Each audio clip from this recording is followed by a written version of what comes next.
పైగా నాకు ఎక్కువసారి ఆయన కలవలేదు, బట్ ఒకే ఒకసారి కలిశాను.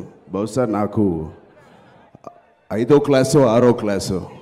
నేను పురంధేశ్ గారి అబ్బాయి స్కేటింగ్ క్లాసెస్ చేసేవాళ్ళం రోడ్ నెంబర్ 12 బంజారా హిల్స్లో.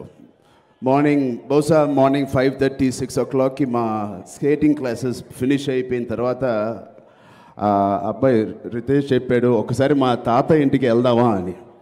అప్పట్లో ఆయన బహుశా సీఎం అనుకుంటా.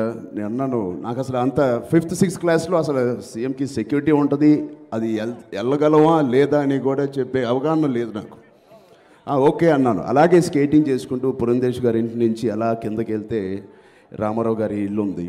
అప్పుడు బహుశా 6:10 అయి ఉంటుంది. ఆ పాటికి ఇంక ఇంటికి వెళ్ళిపోవాలి, ఆయన కలిసేసి వెళ్ళిపోదు అంటే మార్నింగ్ మీరు అందరూ విన్నట్టే ఎప్పుడో 3:30కో ఎప్పుడో లెగిసి ఆయన ఎక్సర్సైజ్ అన్నీ ఫినిష్ చేసుకుని స్నానం చేసి అప్పుడే బ్రేక్ఫాస్ట్ కూర్చున్నారు.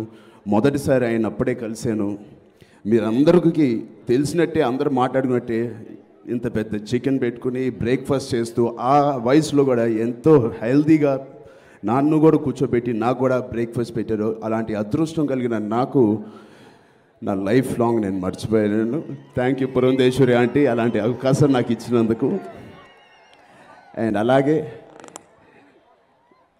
తెలుగు ఇండస్ట్రీ బ్రతికున్నంత వరకు ఈ పేరు బ్రతికుంటుంది.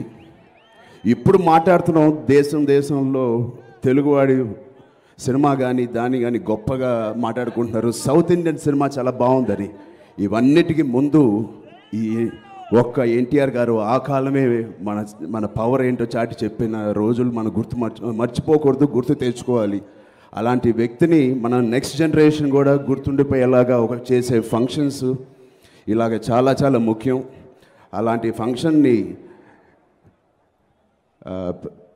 ఫంక్షన్ని నిర్వహించిన మా చంద్రబాబు నాయుడు గారికి, నందమూరి గారి ఫ్యామిలీకి అందరికీ పేరు నా థ్యాంక్స్. అండ్ బాలయ్య బాబు గారు మా ఫంక్షన్స్ అన్నిటికీ వస్తారు. ఆ బాలయ్య బాబు గారు నన్ను కూడా మర్చిపోకుండా ఈ ఫంక్షన్కి పిలిచినందుకు బాలయ్య బాబు గారికి మళ్ళీ ప్రత్యేకంగా థ్యాంక్స్ చెప్తున్నాను.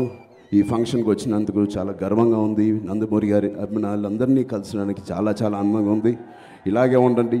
జై ఎన్టీఆర్.